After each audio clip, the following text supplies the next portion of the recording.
கைகளில் பைபிள் இருக்குன்றதுனால எடுத்துக்கோங்க, வேத பகுதி எடுத்துக்கோங்க. பக்கம் வந்து நம்ம எந்த பகுதியை நம்ம முன்னாடி வாசித்தோம். புதிய ஏற்பாட்டில் 773 273 273, அதாவது பிலிப்பியர் 3வது அதிகாரம் 12வது வசனம், 13வது வசனம், 14வது வசனம். இது 3 வசனங்களை குறித்து நான் உங்களுக்கு சுருக்கமாக பேச இருக்கிறேன். முடிஞ்ச மட்டும் நான் முன்னாடியே முடிக்கணும்னு ஆசைப்படுகிறேன். நீங்கள் என்னோடு கூட சேர்ந்து என்ன செய்கிறீங்க, பார்க்கும்படியாக உற்சாகம். நம்ம எல்லோரும் இந்த வேத பகுதியை என்னோடு கூட இணைந்து நிறுத்தி நிதானமாக வாசிக்க போகிறீங்க. எல்லோரும் எடுத்துக்கிட்டிங்களா? இங்கே பாருங்கள், முன்னாடி இந்த ஸ்டேஜ் முன்னாடி கண்ணில் தெரியுதா? இந்த ஸ்லைட் தெரியுதா எல்லாருக்கும்? நான் உங்களுக்கு கூட சேர்ந்து வாசிக்க போகிறேன். எங்கெல்லாம் கமா இருக்குதோ, எனக்கு எங்கெங்கே கமா இருக்கோ இங்கிலீஷ் செய்யணும். என்ன செய்யணும்? பாஸ்ன்னு சொல்லணும். பாஸ்ன்னு என்னது? நிறுத்தணும். எப்படி நிறுத்தணும்? உங்கள் மனசுக்குள்ளே சொல்லணும். 1 எப்படி சொல்லணும்? அப்போ எங்கெங்கே புல் ஸ்டாப் வருதோ எங்கன்னு சொல்லணும்? அங்கே ஸ்டாப் பண்ணணும். ஸ்டாப்னு என்ன? நிறுத்தணும். அப்படின்னா 1 2 3ன்னு உள்ளே நினச்சிக்கணும். அப்புறம் வாசிப்போமா? கமா இருந்தாலும் செமிகாலன் இருந்தாலும் எப்போ இருந்தாலும் 1 சொல்லணும். புல் ஸ்டாப் இருந்தால் 1 2 3ன்னு சொல்லணும். அப்புறம் எல்லோரும் எங்கே கமா இல்லை புல் ஸ்டாப்பில் என்னென்னு செய்யணும்? தொடர்ந்து வாசிக்கணும். புரிஞ்சிச்சா சொல்லுது? ஏன் அந்த கமா போட்டிருக்கு? அப்போ தான் அந்த இடத்துல நிற்று, அப்போ தான் முழுமை பெறும் அந்த அர்த்தம். ஏன் புல் ஸ்டாப் போட்டிருக்கு? அந்த செய்தி முடிஞ்சு போச்சு, அந்த கருத்து அங்கே முடிஞ்சிருச்சுன்னு அர்த்தம். புரியுதானே சொன்னது? இப்போ பாருங்களேன், நம்ம எல்லோரும் படிக்க போகிறோம். தப்பாக இருந்தால் பரவாயில்ல, என் கூட பாருங்க. நான் அடைந்தாயிற்று அல்லது முற்றும் தேறினவனானேன் என்று எண்ணாமல், கிறிஸ்து இயேசுவினால் நான் எதற்காக பிடிக்கப்பட்டேனோ அதை நான் பிடித்து கொள்ளும்படி ஆசையாய் தொடருகிறேன். 1 2 3. சகோதரரே 1. சகோதரரே என்ன சொல்லணும்? 1 சொல்லணும்ல உள்ளுக்குள்ளே. சகோதரரே, நான் அதை பிடித்து கொண்டேன் என்று எண்ணுகிறதில்லை.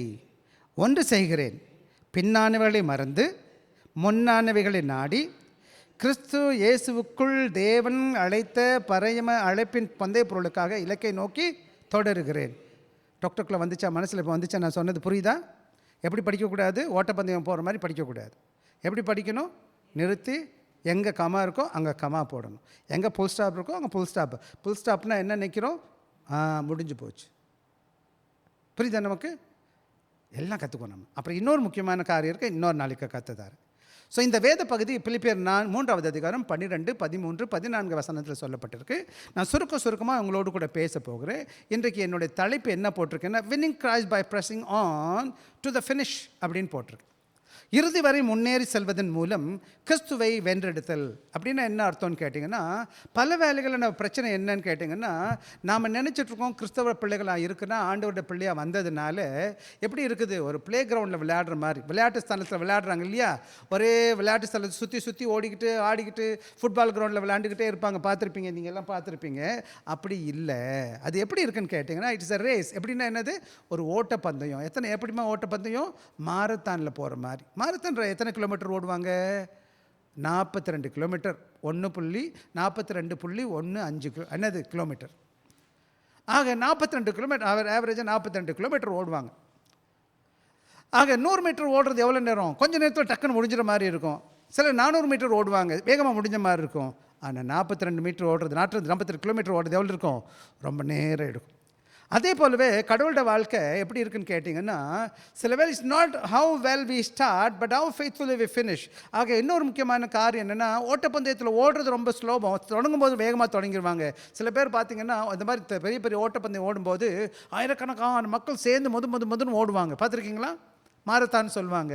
அந்த மாரத்தான் ஓடுறது முக்கியம் இல்லை, தொடங்குறது முக்கியம் கிடையாது. நம்ம எப்படி முடிக்க போகிறோம் என்பது தான் முக்கியம். என்னம்மா முக்கியம்? ஆமாம்மா. Many begin with great enthusiasm but lose focus because discouragement, distraction, comfort or sin. ஆக பல வேலைகளை வேகமாக ஓடுவாங்க. ஓடும்போது என்ன நடக்கும்னு கேட்டிங்கன்னா, சோர்ந்து போவாங்க. சில வேலை பக்கத்தில் பார்த்து என்ன செஞ்சுருவாங்க? கவன சிதறல் ஏற்படும். சில பேர் ரொம்ப ஓடும்போது சொகுசாக இருக்கும், சொகுசெல்லாம் விட்டுட்டு போடணும், வேர்க்கும், துணிமணி எல்லாம் அது கஷ்டப்படும். சில வேலைகளை ஆவிக்குரிய வாழ்க்கையில் என்ன செய்யுது? நம்மளை தடங்கலாக்கி கடல் ஓட்டப்பந்தயத்தில் ஓட முடியாமல் வச்சிடும். இங்கே பவுல் என்ன செய்கிறாருன்னு கேட்டேங்க, கவனமாக கவனிங்க. பவுல் எங்கேருந்து எழுதுகிறார்? இந்த புத்தகத்தை எழுதுனா ஆங்கிலத்தில் பிரிசன் எபிசல்னு சொல்லுவாங்க. பிரிசன் என்னது? பிரிசன் என்னம்மா? எங்கே சொல்லுங்கம்மா, சத்தமாக சொல்லுவோம். சிறையில் இருக்கிறார். அவர் எப்போ மறிப்பாருன்னு தெரியாது. கொஞ்ச நாளைக்கு அப்புறம் அவர் என்ன செஞ்சிருவாங்க, சிறை சேதம் பண்ணிப்பார் நீரோ ராஜா காலத்தில். ஆனாலும் என்ன செய்கிறாருன்னு கேட்டிங்கன்னா, தோ பால் roads prison from prison, though chained into Rome, God near ending end of his ministry, அவர் முடிக்க போகிற தம்முடைய ஊழியத்தை அப்போ பார்த்து சொல்கிறாரு, நான் என்ன செய்ய மாட்டேன், நாடு அடைந்தாயிற்று. He instead declared, still is pressing forward. ஆக நான் முடிஞ்சிச்சு, என் வேலை முடிஞ்சிச்சு, நான் வேலை முடிஞ்சிச்சுன்னு சொல்லலை, நான் அடைஞ்சிச்சுன்னு சொல்ல மாட்டேன், நான் தொடர்ந்து எல்லாருக்கும் நோக்கி என்ன செஞ்சிட்ருக்கேன், நான் ஓடிக்கிட்டே இருக்கேன்னு சொல்கிறேன். ஸோ அதே போல் தான் இன்றைக்கி நீங்களும் நானும் ஆண்டோட பிள்ளையாக ஆண்டவர் சபையில் வந்துட்டோம், ஆண்டவரை ஏற்றுக்கொண்டிருக்கிறோம், ரொம்ப நல்லது. ஆனால் என்ன பிரச்சனைன்னு கேட்டிங்கன்னா, சோதனை வரும், மன கஷ்டம் வரும், போராட்டம் வரும், சிலர் நம்மளை திட்டுவாங்க, சிலர் நான் கேட்டதெல்லாம் கிடைக்காது. அது என்ன சொல்லுதுன்னு கேட்டால், நான் உண்மையான விசுவாசியாக இல்லையான்று சோதிக்கிறதுக்கு தான் அது வருது. பல வேலையை நம்ம நினைக்கிறோம், நம்ம கேட்டதெல்லாம் கொடுத்தா ஆண்டவர் உண்மையான நல்ல ஆனால் பல வேலைகளில் அது அப்படி இல்லை. நம்ம பிள்ளைங்க கூட சின்ன வயசில் இருக்கும்போது கேட்டதெல்லாம் நம்ம வாங்கி தர மாட்டோம். ஏன்னா அந்த பிள்ளையை நம்ம நேசிக்கிறோம். எது அந்த பிள்ளைக்கு சிறப்புன்னு எனக்கு தெரியும், அம்மாவுக்கு தெரியும், அப்பாவுக்கு தெரியும். அதே போல் ஆண்டவர் என்ன செய்கிறாருன்னா, சில வேலைகளில் நம்முடைய வாழ்க்கையில் என்ன பண்ணுறாரு, சில காரணங்களை அனுமதிக்கிறார். அப்போ தொடங்கும் போது நான் சந்தோஷமாக, எல்லாம் எனக்கு கிடைக்கும் போது நான் சந்தோஷமாக இருக்கிறேன், நல்லது. ஆனால் எனக்கு வர்ற சோதனை வரும்போது நான் தொடர்ந்து ஓடுவேனா ஓட மாட்டேனா, அதை தான் இன்றைக்கி நம்ம பேச போகிறோம். பவுல் என்ன சொல்கிறாருன்னு கேட்டால், ஒரு every marathon there is a thousands of runner. ஒவ்வொரு மாரத்தான் ஓட்டத்துலேயும் பெரிய லாங் தூரம் ஓடும்போது ஆயிரக்கணக்கான மக்கள் ஓடுறாங்க. Some begin with excitement but quit halfway என்னது, பல பேர் என்ன செஞ்சுருவாங்க, வேகமாக சந்தோஷமாக ஓடி வருவாங்க, ஜெர்சிலாம் அழகாக துணியெல்லாம் போட்டுக்கிட்டு ஓட்டப்பந்தய துவக்கத்தில் கோடி வேகமாக போவாங்க உற்சாகத்தோட. ஆனால் பாதி வழியில் விட்டுருவாங்க. சிலர் என்ன செஞ்சுருவாங்கன்னா, மூச்சு விட முடியாது, வேர்த்து ஊற்றும், அதனால விட்டுருவாங்க. அது பல வேலைகளில் எல்லாரும் பக்கத்தில் இருந்து எல்லாம் கத்திக்கிட்டு இருப்பாங்க, அதனால அவங்க ஃபோக்கஸ் விட்டுருவாங்க. ஆக என்ன, the winner is not the one who start fastest. சில வேளை ஓட தொடங்க வேகமாக தொடங்கினாங்க பார்த்தீங்களா, அவங்கள வெற்றியாளர். யார் உண்மையான வெற்றினா, the winner one who crosses the finish line. யார் வெற்றி உள்ளவன் அப்படின்னா, கடைசி கோட்டை தாண்டுறான் பார்த்தீங்களா, அந்த கடைசி கோட்டை தாண்டுறவன் தான் வெற்றியாளன், இல்லையா? சில வேலையில் நல்லா பார்த்தீங்கன்னா, அந்த ஓட்டப்பந்தயத்தில் வின் பண்ணுறவன் பார்த்தீங்கன்னா, வின் பண்ணணும்னு ஓடுறவன் என்ன செய்வான் தெரியுமா, ஓடிக்கிட்டு இருக்கும்போது அவன் வெளியில் பக்கத்தில் பார்க்கவே மாட்டான். அவனுக்கு மைண்டெல்லாம் எங்கே தான் இருக்கும், அவன் சிந்தையில் என்ன தான் இருக்கும், கடைசி கோடு. வேர்வை வந்தால் என்ன, யார் கத்துனா என்ன, யார் தள்ளி விட்டா என்ன, தொப்புன்னு கீழே விழுந்துருவான் இடையில. ஆனால் என்ன பண்ண மாட்டான், தான் ஓட்டத்தை நிப்பாட்ட மாட்டான். ஓடிக்கிட்டே இருப்பான், சீராக ஓடிக்கிட்டே இருப்பான், வேகமாக ஓட மாட்டான், ஸ்லோவாக ஓட மாட்டான், அவன் ஓட்டத்தில் சீராக ஓடிக்கிட்டே இருப்பான். அதே போல தான் கிறிஸ்தவ உலகம் என்பது, கிறிஸ்தவ வாழ்க்கை என்பது. Many Christian begin life enthusiastically. பல வேலையில் விசுவாசிக கிறிஸ்தவ சபைக்கு வருகிறவங்க உற்சாகமாக வருவாங்க, நான் பார்த்துருக்கிறேன். faithful disciples are those who continue to until the end. ஆக உற்சாகமாக வர்றது மட்டும் கிடையாது, கடைசி வரை தான் ஓட்டத்தை உண்மையாக ஓடி முடிக்கணும். அப்படின்னா இன்னொரு விதத்தில், தொடங்கிறது மாத்திரம் முக்கியம் கிடையாது, இடையில எவ்வளோ வேகமாக ஓடுறோம் என்பது முக்கியம் கிடையாது, எப்படி நம்ம முடிக்க போகிறோம் என்பது தான் முக்கியம். அப்போ என்ன ரொம்ப முக்கியம்னு கேட்டால், கடைசியில் இந்த உலகம் சொல்லும், என் முடிச்சானா முடிக்கலையா அப்படின்னு சொல்லிட்டு. சில வேளை நான் ஜிம்முக்கு போவேன், அதில் வெளியில் பார்ப்பேன், டிஷர்ட் போட்டிருப்பான், என்ன செய்வாங்கன்னா, என்ன மாரத்தான் ஃபினிஷர்னு போட்டிருக்கான் பேக்கில், என்னன்னு கேட்டால் அவன் ஓடி முடிச்சிருக்கான்னு அர்த்தம். சில வேலைகளில் என்ன செஞ்சுருவாங்க, தொடங்கிடுவாங்க, முடிக்க மாட்டாங்க. இந்த சபையிலையுமே நான் நிறைய பேர் பார்த்துருக்கேன், வருவாங்க, கொஞ்ச நாள் நல்லா இருப்பாங்க, அதுக்கப்புறம் காணா போயிடுவாங்க, லக்கு பாதியிலே விட்டுட்டாங்க, யாராச்சும் எதுவும் சொல்லிடுவாங்க. மக்கள் எல்லாம், நாம் எல்லாம் வெவ்வேறு சிலர் வேலையில் பக்குவப்பட்டவங்களும் இருக்காங்க, பக்குவப்படாத விசுவாசிகளும் இருக்கிறாங்க. யார் எப்படி பேசணும்னு தெரியாது, அவங்க ஏதாவது சொல்லிடுவாங்க. இவங்களுக்கு பக்குவம் இல்லாததுனால இந்த மாதிரி தடங்கள் வரும்போது அவங்க என்ன செஞ்சிருவாங்க, ஓட்டத்தை விட்டு ஓடி போயிடுவாங்க. Paul reminds, do not stop running, don't stop running, keep pressing towards. ஆக கிறிஸ்தவர்களாகிய நாம இயேசு கிறிஸ்துவின் பிள்ளைகளாக மாறின நாங்கள் இந்த உலகத்தில் சோதனை வரும், மனபாரம் வரும், போராட்டம் வரும், கஷ்டம் வரும், சில வேலையில் பிரச்சனை இருக்கும், தேவைகள் கூடும், என்ன செய்யணும்னு எனக்கு தெரியாது, ஒரே புழுக்கமாக இருக்கும். ஆனால் ஒன்று மட்டும் நம்ம என்ன செய்யணும், அந்த சூழ்நிலையில் ஆண்டவரை பிடிச்சிக்கணும். ஆண்டவர் எனக்கு ஒருத்தர் மேலே இருக்கிறார், அவர் வாழ்க்கையில் வெற்றி கொடுப்பார்னு சொல்லிட்டு என்ன செஞ்சுருக்கணும், ஓடி ஓடி ஓடி போகணும், முடிச்சு விடக்கூடாது. ஸோ இன்றைக்கி நல்ல வேலையில் அதைத்தான் இன்றைக்கி பவுல் நம்மோடு பேசுகிறார். விசேஷமாக பவுல் அடிகளார் இந்த புத்தகத்தை எழுதும்போது, நான் முதலே சொன்னேன், அவர் எங்கே இருந்து எழுதுகிறாருன்னு கேட்டிங்கன்னா, பவுலுடைய சாட்சியை பார்க்கும்போது பவுல் ஒரு பெரிய படித்த மேதாவி. ரொம்ப புத்திசாலி. அன்ற காலத்தில் அவர் படிச்சிருக்காருன்னு சொன்னால், 2000 வருஷத்துக்கு முன்னாடி இயேசு கிறிஸ்துவின் காலத்தில் படிச்சிருக்காருன்னு சொன்னால், நிச்சயமாகவே அவர் வசதி உள்ளவராக தான் இருந்திருப்பார். ஏன்னா ஏழைகளுக்கெல்லாம் பள்ளிக்கூடம் போக முடியாது, படிக்க முடியாது. அவர் இங்கு தம்முடைய சாட்சி சொல்கிறார் 3வது அதிகாரத்தில். அவர் எப்படி இருக்கிறாருன்னு வேதம் சொல்லுதுன்னு கேட்டிங்கன்னா, அவர் என்ன செய்கிறாருன்னு கேட்டிங்கன்னா, 3வது வசனம் வாசிங்க தம்பி எனக்காக. 4வது வசனம் வாசிங்க. 5வது வசனம். அவர் 8வது நாள் காலையில் பேசும்போது இல்லைன்னு சொன்னது போல், அவர் 8வது நாள் என்ன செய்கிறாரு, அவர் அவங்க மத சார்பில் மத மூலமாக 8வது நாள் விருத்த சேதனம் அடைந்திருக்கிறார். அப்படின்னா முறைப்படி அவர் யூத குடும்பத்தில் பிறந்திருக்கிறாரு. அவருக்கு முறைப்படி என்ன செஞ்சுருக்காங்க, அந்த குழந்தையை தேவாலயத்துக்கு கொண்டு போய் என்ன செஞ்சுருக்கிறாங்க, அவங்க பெற்றவங்க விருத்த சேதனம் பண்ணியிருக்கிறாங்க. அப்புறம் என்ன பண்ணாங்களாப்பா? அது மாத்திரம் கிடையாது, இயேசு கிறிஸ்து யூதனாக இருக்கிறார்ல, அவர் கூட குலத்தில் அவரும் பிறந்தவராக இருக்கிறார். எபிரேயனாக இருக்கிறாரு. பெஞ்சமின் கோத்திரத்தில் பிறந்தவராக இருக்கிறாரு. அது மாத்திரம் கிடையாது, எபிரேயராக இருக்கிறாரு. அவர் என்ன செய்கிறாருன்னு கேட்டிங்கன்னா, அவரை பார்க்கும்போது சட்டப்பிரகாரமாக ஆண்டவருடைய சட்டத்துக்கு முன்னாடி நியாயப்பிரமாணத்துக்கு முன்னாடி அவர் நீதிமானாக இருக்கிறார். எப்படி இருக்கிறாருப்பா? இவ்வளோ. ஆனால் கூட அவர் என்ன செய்கிறாருன்னு கேட்டிங்கன்னா, பிளேம்லெஸ் அக்கார்டிங் டு த லா, குற்றமற்றவராக இருந்தால் கூட அவர் இங்கே என்ன சொல்கிறாருன்னு கேட்டிங்கன்னா, பவுல் 7-11 வரை வாசிங்கள் எனக்காக. ஆகிலும் எனக்கு லாபமாக இருந்தவைகள் எவைகளோ அவைகளை, இதெல்லாம் எனக்கு ஒன்றுமே கிடையாது, அதெல்லாம் ஒன்றுமே இல்லை. என்னோடய பின்னணி பார்த்தா எனக்கு புகழ்கிற மாதிரி இருக்குது. நல்ல குளத்தில் பிறந்திருக்கிறேன், எல்லா முறைப்படியும் கற்றுருக்கிறேன். இன்றைக்கி பார்த்திங்கன்னா இந்தியாவில் ஜாதி அடிப்படையில் தங்களை பெருமை பாராட்டுறவங்க நிறைய பேர் பார்த்துருக்குறோம். ஆக தன்னுடைய ஜாதி அடிப்படையில் அல்ல பணத்தினால அல்ல படிப்புனால இன்னார் சொந்தக்காரனால சில வேலைகளை நான் பெருமை பாராட்டுறதை பார்த்துருக்குறோம். இல்லை சில ஊர்லேருந்து வந்தால் கூட எங்கள் ஊர் அப்படின்னு சொல்லி பெருமை பாராட்டுறது பார்த்துருக்குறோம். பவுலடிகளாரை பார்க்கும்போது அவருக்கு எல்லா விதமான வசதி வாய்ப்பு இருந்தபோது அதெல்லாம் ஒன்றுமே இல்லை, அதெல்லாம் நஷ்டமாக்கிட்டேன். வாசிங்கப்பா திருப்பி. அது மாத்திரமல்ல, அறிவின் மேன்மைக்காக எல்லாத்தையும் விட்டுட்டேன்ப்பா, எனக்கு வேணாம். 11வது வசனம் மட்டும் வாசிங்க.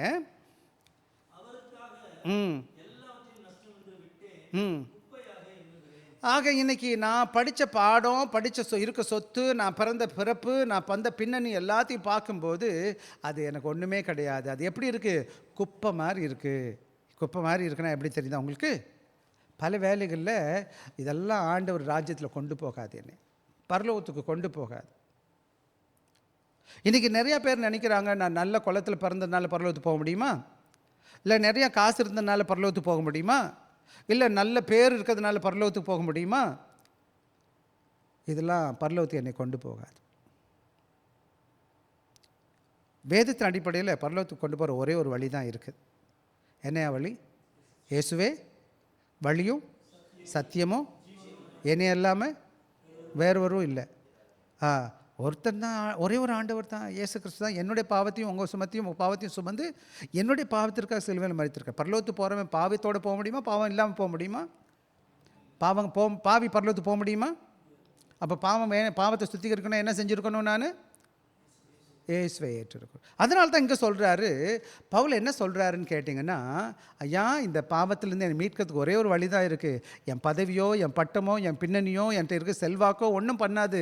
அது இந்த உலகத்தின் பார்வையில் எனக்கு என்ன செய்யுது? ஒரு குப்பை மாதிரி. ஆண்டவராக இயேசுவை அறிகிற அறிவில் வளரணும், அந்த இயேசுவை பின்பற்றி போகிறது தான் என்னுடைய வாழ்க்கைன்னு சொல்லி தான் இங்கே சொல்கிறாரு. அதில் தான் 12லேருந்து இந்த வசனம் வாசித்தோம். How believers should pursue Christ every day. அதை தான் இங்கே நம்ம பார்க்குறோம். ஆண்டவருடைய பிள்ளைகளாக நாம் இயேசுவை ஏற்றுக்கொண்டு இருக்கிறோம். எல்லா இந்த உலக ஆசீர்வாதங்கள் இருந்தால் கர்த்தருக்கு நன்றி செலுத்துங்க, ஸ்தோத்தரிங்க. படிச்சிருந்தீங்கன்னா ரொம்ப சந்தோஷம், வசதி வாய்ப்பு இருந்தால் ரொம்ப சந்தோஷம், அழகாக இருந்தீங்கன்னா ரொம்ப சந்தோஷம். இதெல்லாம் இந்த உலகத்தோடு அழிஞ்சு போயிடும். ஆக ஒன்று மட்டும் நல்லா புரிஞ்சுக்கணும், இது என்னை பரலோகத்துக்கு கொண்டு போகாது. என் பேரோ புகழோ பணமோ வசதியோ வாய்ப்போ, இந்த உலகத்தில் சேர்த்து வச்ச எந்த ஒரு காரியமும் என்னோடய வாழ்க்கையில் என்னை பரலோகத்துக்கு அப்படி கொண்டு போகிறதா எல்லா பணக்காரனும் பரலோகத்துக்கு போயிடுவான், நம்ம மட்டும் இந்த பூமியிலே இருந்துருவோம். பேர் வாங்கினவரெலாம் நல்லா இருக்கிறான்னு, அப்போ பேர் புகழ் வாங்கினா எல்லாம் நல்லா இருப்பாங்கன்னு சொன்னாங்கன்னா, இன்றைக்கி பேர் புகழ் வாங்கினவங்க எப்படி இருக்காங்க நீங்கள் வீட்டில் போய் பாருங்கள், கேட்டு பாருங்கள். ஆக இந்த உலகத்தில் என்ன பொன் பொருள் இருக்குது இல்லை என்பது முக்கியம் கிடையாது. எனக்குள்ளே யார் இருக்கிறா என்பது முக்கியம். எனக்குள்ளே இருக்கிற ஆண்டவரை நான் தேடி அவருக்காக ஓடி முடிக்கிறது தான் இந்த உலகத்தில் ஆண்டவர் கொடுத்த பெரிய பாக்கியம். பவுல் அதைத்தான் கற்றுக்கிட்டார். பவுல் அடிகளார் செஞ்ச முக்கியமான காரியம் என்ன தெரியுங்க? இந்த உலகத்தில் உள்ள எல்லாத்தையும் கடவுள் கொடுத்துருந்தார் அவருக்கு, அதை விட்டுட்டார். எனக்கு தெரிஞ்ச ஒரு சகோதரர், நான் பேர் சொல்ல விரும்பலை, காசு இருந்துச்சு, சிங்கப்பூர்கார், வீடு இருந்துச்சு, வயசும் ரொம்ப வயசு தெரியல, பார்த்தா நல்லா தான் இருப்பார்.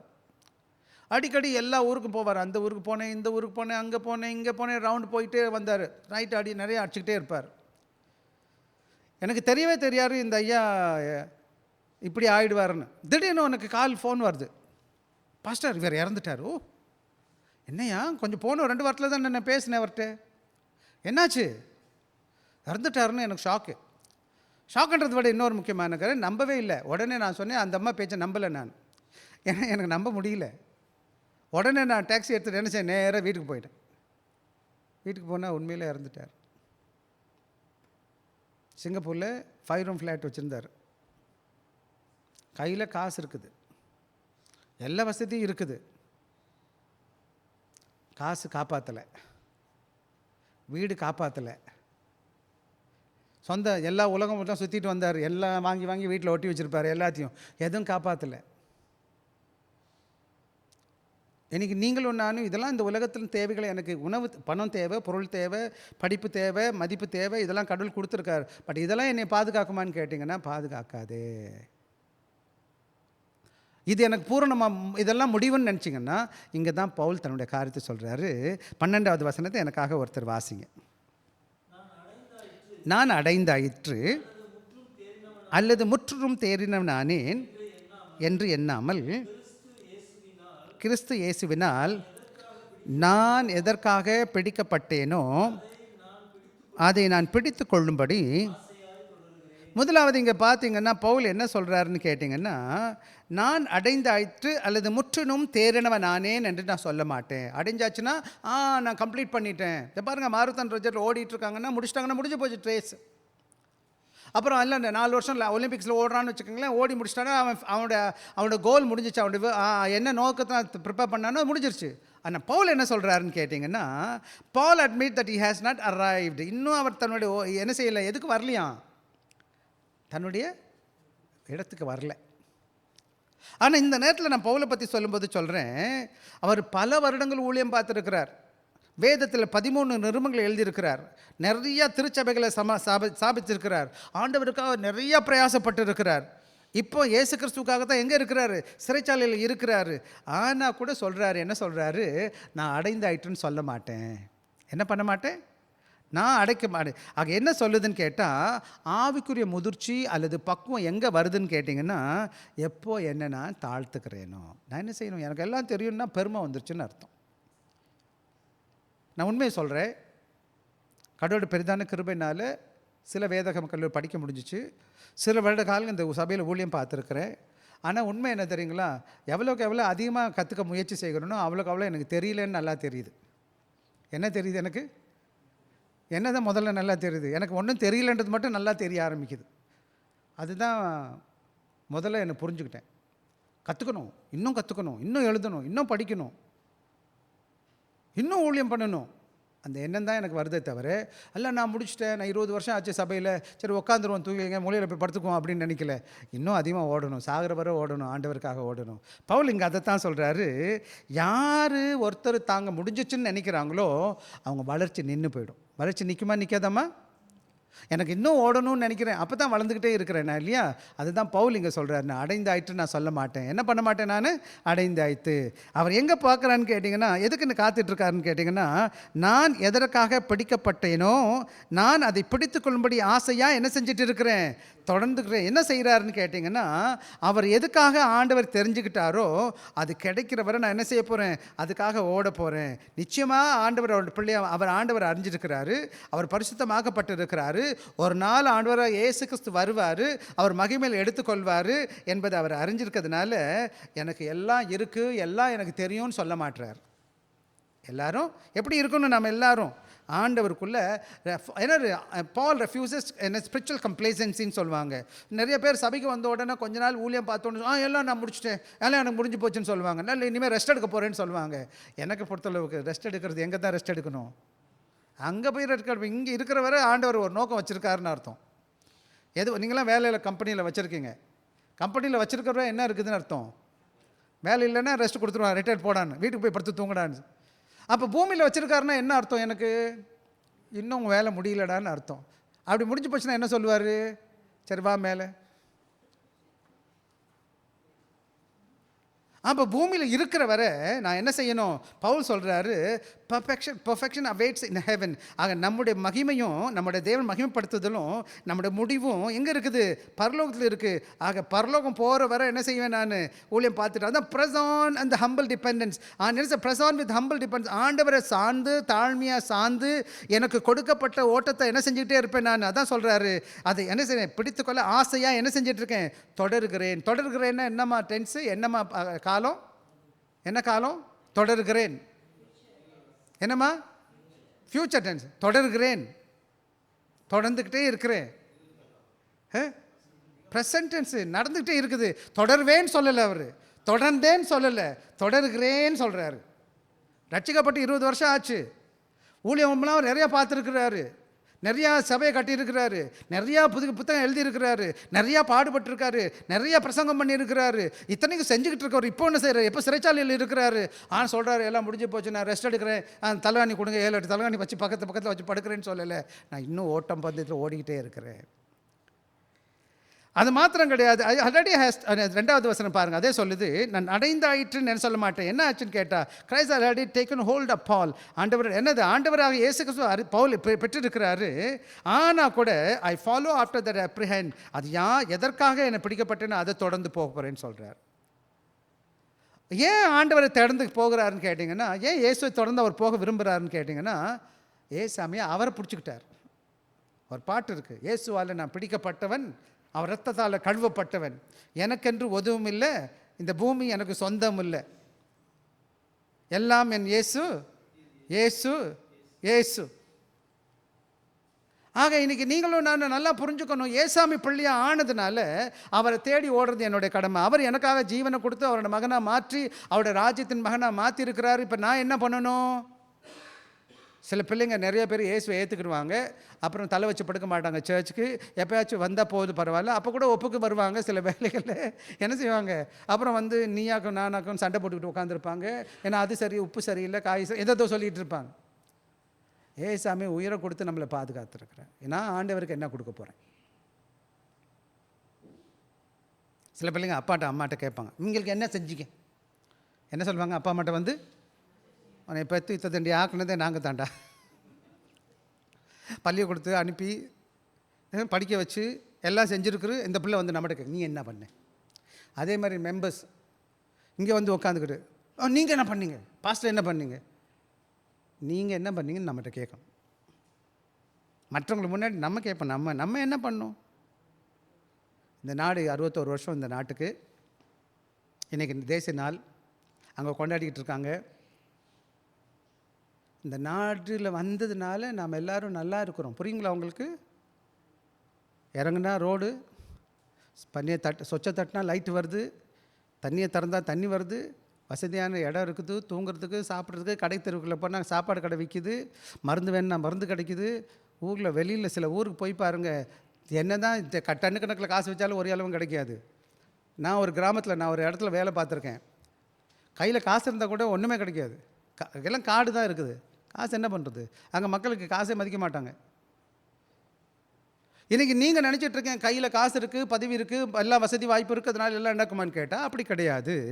ஆனால் ஆண்டோட பிள்ளைகள் நான் ஆண்டோட மகனாக ஏற்றுக்கொள்ளப்பட்டு இருக்கிறதுனால அவரோட கிருபையினால் நான் என்ன பண்ணணும்னு கேட்டிங்கன்னா, அன்பான பிள்ளைகளே, நான் ஆண்டோட மகனாக மாற்றப்பட்டு இருக்கிறேன்.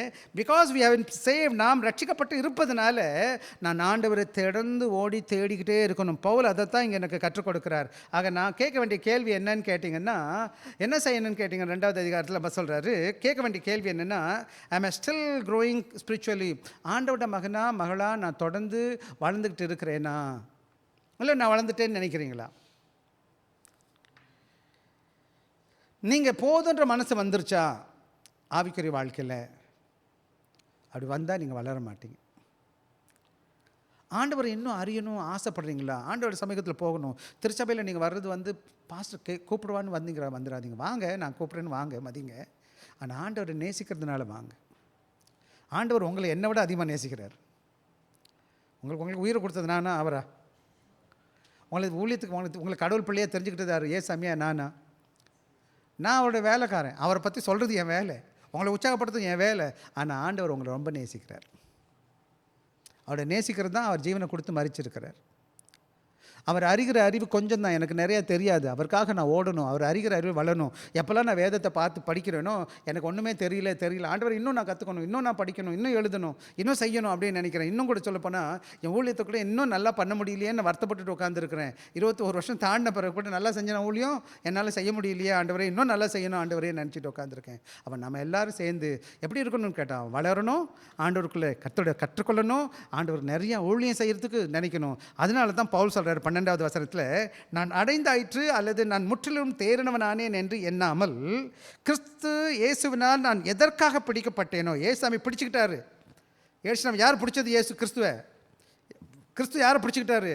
கிறிஸ்து இயேசுவினால் பிடிக்கப்பட்டேனோ அப்படின்னா பாஸ்ட் டென்ஸா ப்ரெசன்ட் டென்ஸா? Past tense. பிடிக்கப்பட்டேனோ எல்லாம் நம்மளெல்லாம் யார் பிடிச்சிருக்கா?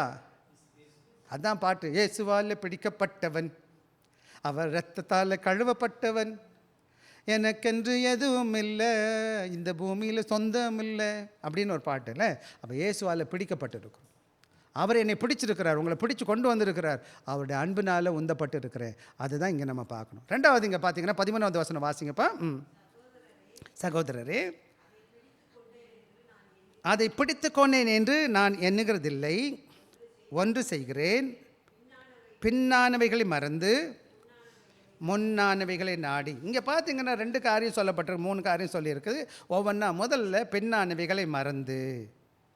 பல வேலைகளில் நான் ஆண்டோட பகனாக ஏற்றுக்கொள்வதற்கு முன்னாடி நிறையா தோல்வி வந்துச்சு, நிறையா பாவம் வந்துச்சு, நிறையா டிசப்பாயின்மெண்ட் சொல்லுவாங்க, எதிர்பார்த்தது நடக்கலை. சில வேலைகளை நான் நிறைய காரியங்கள் சாதிச்சிருப்பேன், பாஸ் அச்சீவ்மெண்ட் சொல்லுவாங்க.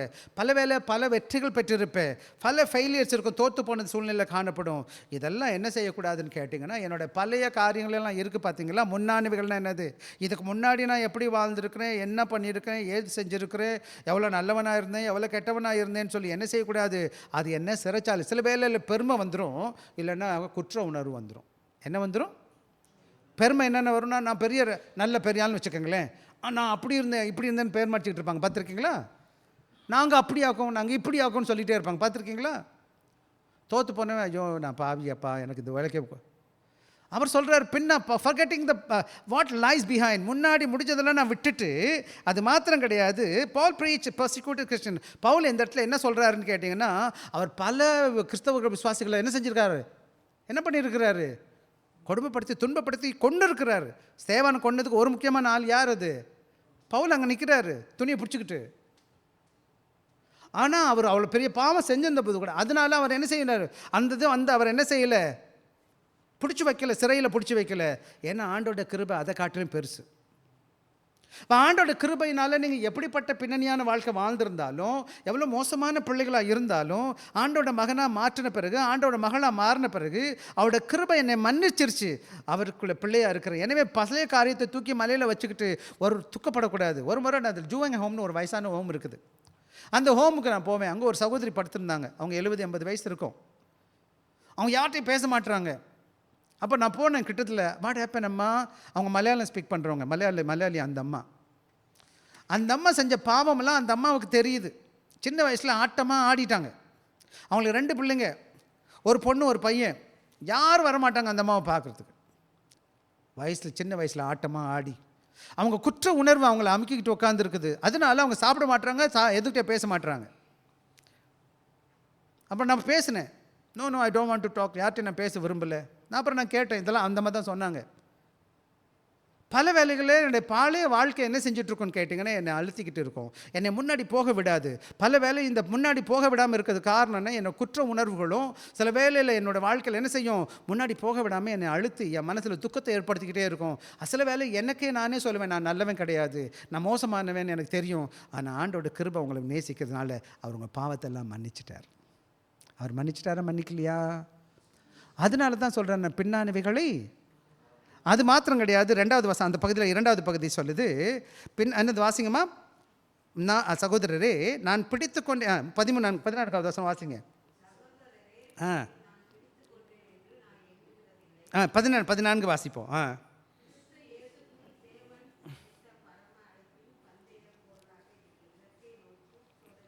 அது என்ன செய்கிறாருன்னு கேட்ட 13ல் பின்னானவைகளை மறந்து என்ன செய்கிறார், அது முன்னானவைகளை நாடி என்ன செய்யணும், ரீச்சிங் அவர் லைஸ் ஹெட், முன்னாடி என்ன இருக்குதோ அதை தூக்கி பார்க்க போகணும். முன்னாடி என்ன இருக்குது, ஆண்டவர் இயேசு கிறிஸ்து காத்துட்ருக்கார். எப்படி ஒலிம்பிக்கில் ஓடுறவனுக்கு முன்னாடி என்ன இருக்குது, பின்னாடி எல்லாத்தையும் விட்டுருவான். எவ்வளோ தூரம் ஓடி வந்தேன்னு கணக்கு போட மாட்டான். பின்னாடி எங்கேருந்து தொடங்கணும்னு யோசிச்சுருக்க மாட்டான். அவன் மனதிலலாம் இருக்கிறது என்ன இருக்குது, முன்னாடி இருக்கிற கிராஸ் லைன் இருக்குது, அது ஃபினிஷிங் லைன் இருக்குது, அங்கே ஓடுறது தான் அவனுடைய பார்வை. அதே போல் என்னுடைய வாழ்க்கையில் முன்னாடி யார் இருக்கிறா, ஏசாமி இருக்கிறாரு. ஏசாமியை நோக்கி நான் பயணிச்சுக்கிட்டு இருக்கிறேன். ஏசு கிறிஸ்து நபரை சந்திக்க இருக்கிறேன். ஆக இந்த உலகத்தில் என்னுடைய பிரயாணம் எப்படி இருக்குன்னு கேட்டால், ஆண்டவரை சந்திப்பதற்காக நான் ஆயத்தப்பட்டு கொண்டு இருக்கிறேன். இந்த உலக வாழ்க்கையில் கொஞ்சம் காலங்கள் இந்த பூமியில் 60-80 வருட காலங்கள் ஆண்டவர் கொடுத்தா சந்தோஷம். ஆனால் இருக்குது ஒன்று, நமக்கு எல்லாரும் ஒரு நாள் இயேசு கிறிஸ்துவை சந்திக்கணும். பின்னானவைகளை வந்து முன்னானவைகளை நாடி. அப்படின்னா என்ன செய்யணும்னு கேட்டிங்கன்னா, ஆண்டவர் அறிகிற அறிவில் வளர வேணும். அந்த ஏசாமியை வளர்வதற்கு என்ன பண்ணணும், நான் ஜெபிக்கணும், வேதபாதம் படிக்கணும், நான் என்ன பரிசுத்தமாக பாதுகாக்கணும், அவனோட வார்த்தைக்கு கீழ்ப்படியணும், என்னால் சேர்ந்த ஊழிகளை செய்யணும், ஆண்டவருக்கு உண்மையாக இருந்து ஒருத்தருக்கு சேவை செஞ்சு ஆண்டோட நாமத்தை மகிமைப்படுத்துவதற்கு இந்த பூமியில் காலங்களை கொடுத்துருக்கிறார். பவுல் அதைத்தான் செய்கிறார். பவுல் என்ன பண்ணுறார் இந்த பூமியிலன்னு கேட்டிங்கன்னா, பவுல் அவர் இருக்கிற காலங்கள் தன் ஜீவனுள்ள நாளெல்லாம் ஆண்டவர் ஊழியம் பார்க்குறார். என்னுடைய போதகர், அதாவது எனக்கு இந்த சபைகள் எல்லாம் ஸ்தாபித்த ஒரு போதகர் பேர் பாஸ்டர் தீமத்தி தோன் பேர். அவர் ரொம்ப வயதானவராக இருந்தார். நான் அவரை பார்க்கும்போது அப்போவே 80 வயசு தாண்டிட்டார். அவர் சொன்னார், I will serve until 105, 105 வருஷம் நான் ஊழியம் பார்ப்பேன்னு சொன்னார். அவர் ஊழியத்தை என்ன செய்யலை, ரொம்ப வயதான கூட இறங்க மாட்டேன்ட்டார். நான் ஊழியம் பார்ப்பேன் அப்படின்னு சொல்லி கடைசி வரை சாகிற வரை ஊழியம் பார்த்தாங்க. இந்த சர்ச்சில் ஒரு அம்மா இருந்தாங்க, செல்வின்னு சொல்லிட்டு. செல்வி அம்மா புதன்கிழமை வியாழக்கிழமை இறக்க போகிறாங்க. அந்த ஞாயிற்றுக்கிழமை கூட சர்ச்சுக்கு வந்திருந்தாங்க. அப்புறம் 3 நாள் கழித்து ஐசியூவில் அட்மிட் ஆகி இறந்துட்டாங்க. இன்றைக்கி நிறையா பேருடைய வாழ்க்கையில் என்னன்னு கேட்டால், கொஞ்சோண்டு தலைவலி வந்துச்சு அல்லது ஏதோ ஒரு சின்ன பிரச்சனை வந்துச்சுன்னா ஒன்றை செஞ்சுருவாங்க. அப்பப்போ நான் சர்ச்சுக்கெலாம் வரமாட்டேன், அங்கன வலி இங்கன வலி. ஏதாச்சும் ஒருத்தர் சொல்லிட்டா போதும், அவங்க சொல்லிட்டாங்க இவங்க சொல்லிட்டாங்க. கடவுளுடைய அன்பால் நான் உந்தப்படணும். யாருடைய அன்பு? நான் இங்கே சபைக்கு வர்றது யாரை பார்க்க வந்திருக்கிறேன்? இயேசு சாமி ஜீவனை கொடுத்து சிலுவையில் மறிச்சார். அவருடைய வழியோட உங்களுக்கு பெரிய வழி ஏதாச்சும் இருக்கா? ஏதாச்சும் இருக்காமா? நம்மளுக்கு ஒரு சின்ன ஊசி குத்துனா வலிக்குது, உண்மை தானே? முள்முடி 3 இன்ச்சஸ். எத்தனை இன்ச்சு இருந்தது முள்முடி? 3 இன்ச்சு. ஆணி கடாவுனது 2 காயிலையும் ஈட்டி வச்சு குத்துறான். 39 அடி என்ன செய்கிறான், அந்த சாட்டை வச்சு அடிக்கிறான். ஒரு சாட்டையிலையும் என்ன இருக்குமா, ஆணி இப்படி ஊக்கி மாதிரி இருக்குமா. அடித்த உடனே அப்படியே சரையை இழுத்துக்கிட்டு வந்துருமா. அப்படியே உழுத மாதிரி ஆயிடுச்சு, முடுகெல்லாம் அப்படியே உடம்பெல்லாம் ரத்தம் கொட்டுது. அந்த சிலுவையை தூக்கிட்டு நடந்து போகிறாரு. சிலுவையில் தூக்கி தொடங்க போட்டாங்க. அவர் வலிக்கு முன்னாடி என் வலி எவ்வளோ பெருசு என்னம்மா. ஆனால் இவட்டோண்டு எவனாச்சும் ஒருத்தன் திட்டினா நம்ம கோவம் வருது. அவன் எல்லோரும் அவமானமாக பேசுகிறான், திட்டுறான், எச்சி துப்புறான். ஆனால் அவர் பாவம் செய்யலைன்னு அங்கே இருக்கிறவனே சொல்கிறான். வேதமும் சொல்லுது. எல்லாரும் நம்முடைய பாவத்தை சுமந்து நமக்காக பாடுபட்டு மறிச்சிருக்கிறார். பவுல் அதை புரிஞ்சுக்கிட்டாரு. எனக்கு இந்த பூமியில் உள்ளவங்களெல்லாம் விட்டுட்டேன். நான் யாரை பார்க்க போகிறேன்? ஏசாமியை முன்னாடி வச்சுருக்கிறேன். ஏசாமியை நோக்கி நான் ஓடிக்கிட்டு இருக்கேன். ஏன் அவமானத்தை பார்க்க மாட்டேன், ஏன் திட்டத்தை பார்க்க மாட்டேன், ஏன் பாட பார்க்க மாட்டேன்னு கேட்டால், என்னுடைய ஆண்டவர் எனக்கு முன்னாடி போனவர் எப்படி போயிருக்கிறாரு, இதெல்லாம் சம்மந்தது எனக்கு காமிச்சு கொடுத்துட்டு போயிருக்காரு. இந்த பாடு கொஞ்ச நாளைக்கு. எவ்வளோ நாளைக்கு இந்த பாடு? ஒரு பாட்டு இருக்குது. இந்த பாடு எவ்வளோ நாளைக்குப்பா? கொஞ்ச காலம், கொஞ்ச நாள் தான். இந்த பாடு அதாவது நித்தியத்தின் ஆசீர்வாதத்தை மகிமையை யோசிக்கும் போது இந்த பாடு ரொம்ப ஒன்றுமே இல்லை. இந்த 60 வருஷம் 80 வருஷம் இன்னும் சொல்லப்போனால் நம்ம அநேகமான நேரங்களில் பாடுகள் இல்லை. எல்லாருக்கும் சாப்பாடு இருக்குது, எல்லாருக்கும் தூங்க இடம் இருக்குது, எல்லோரும் போட்டுக்கிற துணி இருக்குது. இன்றைக்கி ஒரு சகோதரிகிட்ட பேசிகிட்டு இருந்தேன். ஒவ்வொரு வாரமும் புதுசாக துணி வாங்குறாங்களாம். அந்த காலத்தில் நாங்கள் சின்ன வயசில் இருக்கும்போது ஒரு துணி வாங்குறதுக்கு 1 வருஷம் ஆனால் கூட கிடைக்காது. அதுவும் கிழிஞ்ச பேண்ட்டு, கிழிஞ்ச டவுசர், கிழிஞ்ச செருப்பு எல்லாத்தையும் கிழிஞ்ச போட்டுக்கிட்டு ஒரு பென்சில் தூக்கிட்டு அலைவோம். ஒரு பென்சில் வாங்கி கொடுத்தாரு பெருசாக நினைக்குவோம். ஒரு பென்சில் வந்துருச்சுடா, ஒரு ரப்பர் வந்துருச்சுன்னா ரொம்ப ரொம்ப சந்தோஷம். இன்றைக்கி நம்ம ஆளுக்கு நினச்சதெல்லாம் வாங்கிக்கிட்டு நிம்மதி இல்லாமல் இருக்குதுங்க. இப்போ எல்லாம் கிடைக்குது, சந்தோஷமாக இருக்கான்னு கேளுங்க. அது மட்டும் கிடையாது. எவ்வளோ கொடுத்தாலும் நிம்மதி இல்லை, எவ்வளோ கொடுத்தாலும் சந்தோஷம் இல்லை. ஆனால் அன்னைக்கு பார்த்தீங்கன்னா அவருக்கு எது இருந்துச்சோ எது இல்லையோ அதை பற்றி கவலை கிடையாது. ஆண்டவர் பிள்ளையாக இருக்கிறதுனால அவர் என்ன செய்கிறாரு? ஆண்டவருக்காக பார்த்துட்டே ஓடுறார். 14வது வசனம் அதுக்காக வாசிக்கலாம். வாசிப்போம். கிறிஸ்து இயேசுவுக்குள் தேவன் அழைத்த பரம அழைப்பின் பந்தய பொருளுக்காக நான் என்ன செய்ய போகிறேன்? என் இலக்கை நோக்கி ஓட போகிறேன். எங்கே பார்த்து ஓட போகிறேன்? Press on with heavenly determination. ஆக என்னுடைய பார்வை எப்படி இருக்கணும்னு கேட்டிங்கன்னா, என் உறுதி எதை குறிச்சிருக்குன்னா, பரலோகத்தில் உள்ள பந்தய பொருளுக்காக, ஏசு கிறிஸ்து என்ற பந்தய பொருளுக்காக நான் ஓட போகிறேன். இந்த மார்க் என்ன இருக்குன்னு கேட்டிங்கன்னா, அடையாளம் என்னன்னு கேட்டிங்கன்னா, எங்கே எதை நோக்கி தான் ஓட போகிறேன்? முடிவு என்ன தான் இருக்குன்னு கேட்டால் ஏசு கிறிஸ்து என்பவர் மட்டும்தான். என் பந்தய பொருள் இலக்கு என்னையா? என்னோடய கடைசி முடிவு எங்கேயா போய் முடிக்கணும்? ஏசு கிறிஸ்துவோட everything like points towards becoming like Christ. ஆக இந்த உலகத்தில் ஆண்டவர்கிட்ட போகிறதுக்கு முன்னாடி நான் யாரை போல் மாறணும்னு கேட்டிங்கன்னா, அந்த இயேசுவை போல் மாறணும். எப்படி மாறணுமா? நான் எப்படி இயேசுவை போல் மாறுறதுன்னா என்ன அர்த்தம்? சும்மா பேசுவோம். 2 பேர் திட்டுறான் வச்சு என்னைய, நீங்கள் என்ன பண்ணுவீங்க? என்னம்மா சொல்கிறது ரொம்ப ஈஸி. நான் நிறைய பேர் பார்த்துருக்கேன். ஒரே பயங்கர சண்டை. சின்ன வயசில் பார்த்திங்கன்னா ஊர்லெலாம் அந்த வழியில் அந்த பைப்பில் வந்து பாத்திரம் வச்சுருப்பாங்க. என்ன லைனாக க்யூ பண்ணி பிடிக்கிறது. ஒரே தான் சண்டை உருண்டு.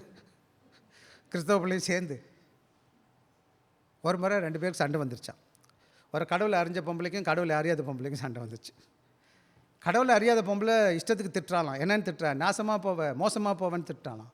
இவன் கிறிஸ்தவளுக்கு ரொம்ப கோவம் வந்துருச்சு. இவன் எப்படி திட்டுறது? நீ நாசமாக பண்ணி நான் நல்லா இருப்பேன்னு திட்டுறாளாம். உன் ஊரில் மண்ணு போடுறேன்னு சொன்னாலாம். அவன் உன் வீட்டில் உன் வாயில் சீனியை போடுறேன்னு திட்டுறாளாம். என்ன பண்ணுறது? அது சில வேலை கிறிஸ்தவங்க திட்டும்போது நல்லா திட்டுங்க, ஆரோக்கியமாக திட்டுங்க, தப்பான வார்த்தை வரக்கூடாது. என்னோடய அடையாளம் ஏசு கிறிஸ்துவ அடையாளம். நான் எங்கே போனாலும் ஆண்டவருக்குள்ளே நான் வளர்ந்துட்டு இருக்கிறேன். ஏசாமி பிள்ளையாக இருக்கிறேன். என் வாழ்க்கையில் கிறிஸ்துவ பிறகு மற்றவர்கள் பார்க்கட்டும். ஆக நான் என்னை ஏசாமி தெரிஞ்சுக்கிட்டது ஒரே காரணம் பரலோகத்துக்கு கூட்டி போகிறதுக்குன்னா, இந்த உலகத்தில் இருக்கிற காலங்களில் அவரை போல் நான் மாறணும். அதை தான் ஆண்டவர் விரும்புகிறார். 2வது முக்கியமான ப்ரைஸ் என்னன்னு கேட்டிங்கன்னா, என்னம்மா ப்ரைஸப்பா? என்னதுமா ப்ரைஸ்? என்னதுயா? என்ன பந்தய பொருள் என்னதுப்பா? இங்கே ப்ரைஸ் என்னன்னு கேட்டால் ரட்சிப்பு கிடையாது. என்னன்னு கேட்டிங்கன்னா கிரைஸ்ட் அப்ரூவல். ஆண்டவர் என்னை பார்த்து சொல்ல போகிறார், உண்மையும் உத்தமமான ஊழியக்காரனே, என்னை என்ன செஞ்ச? நான் கொஞ்சத்தில் உண்மையாக இருந்த உன்னை அதிகத்தில் உன்னை என்ன செய்வேன்? வெல்டன் சொல்லுவார். ஆண்டவர் பார்த்து சொல்வாரா? உங்களை என்னை பார்த்து வெல்டன் சொல்வாரா? நல்லவன் சொல்லுவாரா? உத்தமமான ஊழியக்காரன் சொல்வாரா? நீ சின்சியராக வேலை பார்த்துன்னு சொல்லுவாரா? என்னை பார்த்து உங்களை பார்த்து என்ன ப்ரைஸ் கொடுக்க போகிறார் ஆண்டவர்? நான் தங்க வலி கொடுக்க போகல, ஆண்டவர் வைக்க போகிறார் உங்களுக்கெல்லாம். வேதம் சொல்லுது கிரீடம் கொடுப்பாருன்னு சொல்லி வேதம் சொல்லுது. ஆண்டோட சமூகத்தில் போய் நிற்கும் பொழுது அவர் சொல்லுவார், என்ன செய்யுது? எனக்கு பிள்ளைங்க பார்த்தீங்கன்னாப்பா, பிள்ளைங்க அதாவது பிள்ளைங்க படிக்கிறாங்க, பிள்ளைங்க நல்லா சில பிள்ளைங்க நம்ம பிள்ளைங்க படிக்கிறாங்க, மார்க் கொடுப்பாங்க தானே 100க்கு இவ்வளோன்னு சொல்லிட்டு. ஆண்டவர் மார்க் கொடுத்தா எத்தனை மார்க் கொடுப்பார் உங்களுக்கெல்லாம்? பரலோகத்து போய் நின்னா எத்தனை மார்க்? என்னம்மா? சில பிள்ளைங்களாம் அந்த பார்டர் பாஸ்ன்னு சொல்லணும். பார்டர் பாஸ்ன்னு தெரியுங்களா? 35னா 35 மார்க் எடுத்து செவத்தில் உட்காந்துருப்பாங்க. இந்த பக்கமாக அந்த பக்கமானு தெரியாது. இந்த பக்கம் விழுந்தால் தொப்புன்னு ஃபெயில், இந்த பக்கம் வந்தால் கொஞ்சம் பாஸ், இதுக்கு நடுவில் உட்காந்துருப்பாங்க. எந்த 35 மார்க் எடுக்கிற ஆளுங்க பார்த்துருக்கீங்களா? 35 mark just pass. Just pass ரொம்ப நல்லா இருக்குமா? ஜஸ்ட் பாஸ் நல்லா இருக்குமா? நீங்கள் எத்தனை பேர் நினைக்கிறீங்க உங்கள் பிள்ளைங்க 35 எடுத்தால் நல்லது? அப்போ எத்தனை மார்க் எடுத்தால் நல்லதுமா? என்னம்மா 100 to 100 இன்றைக்கி ஜீசஸ் ப்ரைஸ் என்னன்னு கேட்டிங்கன்னா, ஜீசஸ் உங்களை பார்த்து சொல்லணும், ஆண்டவர் எனக்கு உண்மையான உத்தமமான ஊழியக்காரன், 100க்கு 100 உனக்கு மார்க் தர்றேன் அப்படின்னு சொல்லணும். அதுதான் என்னுடைய ப்ரைஸ். ஏசாமி என்னை பார்த்து சொல்லுவார், ஆண்டவருக்கு பிரியமாக நீ வாழ்ந்துருக்கிற, ஆண்டவர் சித்தத்தை செஞ்சுருக்கிற, எங்கே போனாலும் என்னோட மகிமைப்படுத்தியிருக்கிற, உன்னை பார்க்கும்போது என்னை ஆண்டவர் உன்னை பார்க்கும்போது என்னையும் அவங்க பார்த்துருக்காங்க, என்னுடைய உன் செய்கையெல்லாம் நான் செய்தது போல் இருந்திருக்கு, எல்லாரும் உங்களை பார்த்துட்ருக்காங்க, என்னையும் பார்த்துட்ருக்காங்க. ஆண்டவர் கொடுக்குற பெரிய அன்பளிப்பு என்னென்னா, என்ன செய்ய போகிறார், நம்ம கேட்கும்போது அவர் சொல்வாராம், உண்மையும் உத்தமமான ஊழியக்காரனே, நீ கொஞ்சத்தில் உண்மையாக இருந்த, உன்னை அதிகத்தில் உன்னை அதிகாரியாக மாற்றுவேன் ஆண்டவர் சொல்வார். இங்கிலீஷில் சொல்லுவாங்க, நம்ம சொல்லுவோம் abundant entrance-னு ஒரு வேத வசனம் இருக்குது, பின்னாடி நாட்களில் பார்ப்போம்.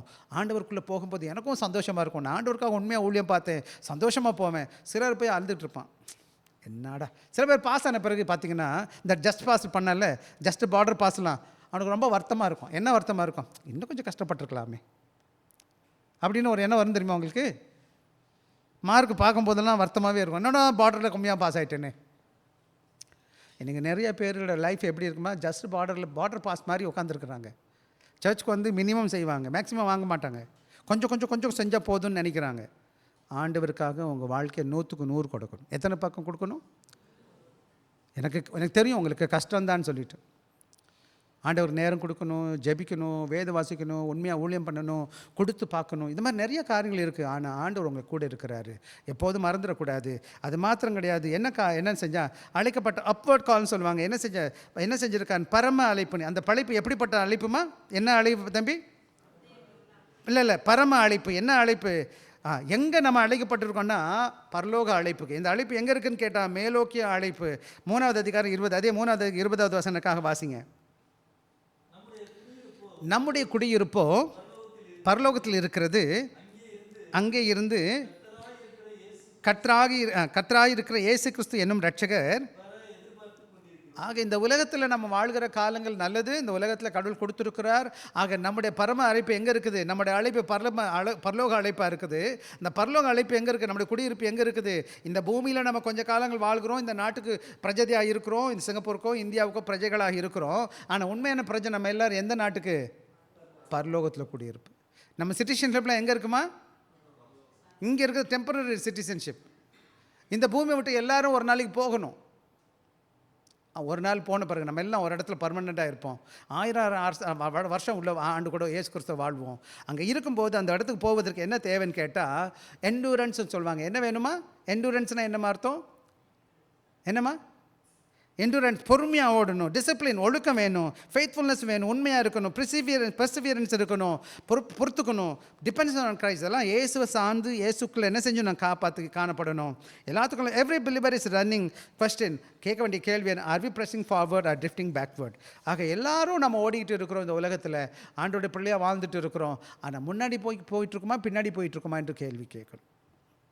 ஆக சில பாடங்களை நம்ம கற்றுக்கொள்ள போகிறோம். ஒன்றாவது பவுல் சொல்கிற, நெவர் பிகம் ஸ்பிரிச்சுவலி சாட்டிஸ்ஃபைடு.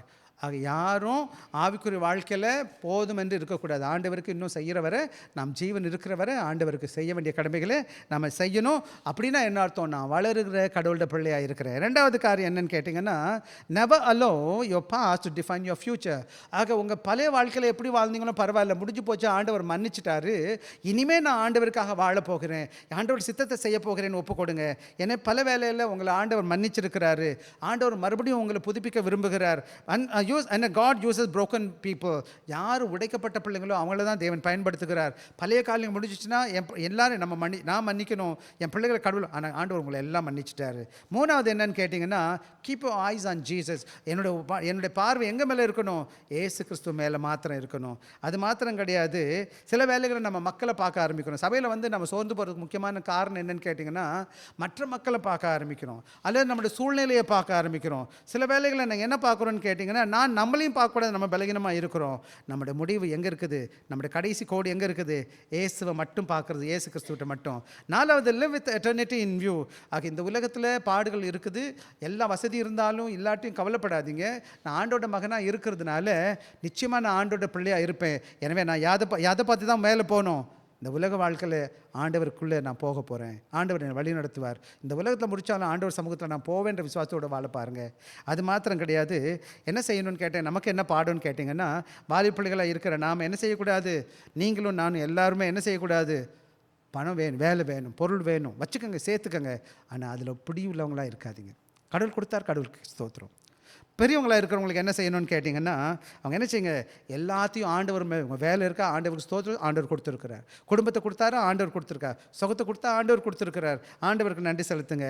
சபையில் இருக்கிற நாம் என்ன செய்யணும்னு கேட்டால், மூத்தவங்க என்ன செய்யணும்னு கேட்டால் ஆண்டவரை பார்க்கணும். அதே போல் ஊழியர்கள் என்ன செய்யணும்னு கேட்டிங்கன்னா, தொடர்ந்து தாங்கள் ஓடக்கூடிய ஓட்டத்தில் போயிட்டே இருக்கணும். எனவே நம்ம எல்லாரும் அப்படிப்பட்டவங்களாக காணப்படும். ஒரே ஒரு உதாரணத்தை சொல்லிட்டு நான் முடிக்க போகிறேன். என்னன்னு கேட்டிங்கன்னா, எரிக் லிட்டல்னு ஒரு முக்கியமான ஒரு ஊழியக்காரர் இருந்தார். எரிக் லிட்டில் ஃபோட்டோ நான் போடலை, நீங்கள் இப்போ கூட போய் நெட்டில் நீங்கள் செக் பண்ணிங்கன்னா எரிக் லிட்டில் இங்கிலாண்டில் இருந்தவர். இவர் யாருன்னு கேட்டால் ஒலிம்பியன்னா நாங்கள் ஒலிம்பிக்கில் ஓடுறவர். இவர் 100 மீட்டர் பண்ணே தான் நல்லா ஓடுவார், கோல்டு மெடல் வாங்கியிருக்கிறார், அவ்வளோ வேகமாக ஓடுறவர். ஆனால் என்ன பிரச்சனைன்னு கேட்டால், அந்த ஓட்டப்பந்தயம் என்னைக்கு வச்சுட்டானுங்கன்னா ஞாயிற்றுக்கிழமை வச்சுட்டானுங்க. எந்த நாளில் வச்சுட்டானுங்க? இவர் நல்ல விசுவாசி. என்னைக்கு என்னதை வச்சுட்டானுங்க? ஓட்டப்பந்தயம் என்ன வச்சுட்டான்? அவர் சொல்லிட்டாரு, நான் ஓட்டப்பந்தயம்லாம் போக முடியாது. எல்லா பையனும் திட்ட ஆரம்பிச்சிட்டானுங்க. என்னடா நாடு முக்கியமாக, உன் சண்டே முக்கியமாடா, ஒரு சண்டே தானே விட்டுறா. நான் சொல்கிறேன், நான் போடவே முடியாதுப்பா. கோல்டு மெடல் நீங்கள் நானா என்ன செஞ்சுருப்போம். அப்பா நீ போய் ஓடுப்பா, என் பிள்ளை நீங்கள் போங்க ஓடுப்பா, நீங்கள் ஞாயிற்றுக்கிழமை சர்ச் போட்டி பரவாயில்லப்பா அப்படின்னு சொல்கிறவங்க நம்ம நிறையா பேர். அவர் என்ன செஞ்சிட்டாரு, கோல்டு மெடலிஸ்ட்டு ஓட மாட்டேன்ட்டார்ப்பா அன்றைக்கி. அதுக்கு பதிலாக அவருடைய ரேஸ் 400 மீட்டர் கிடையாது, 100 மீட்டர் தான் அவருடைய உண்மையான பந்தயம். அவர் சொல்லிட்டாரு, நான் 100 மீட்டர் போகலை, ஆனால் 400 மீட்டருக்கு ஓடுறேன்ட்டார். என்ன பண்ணிட்டாரு?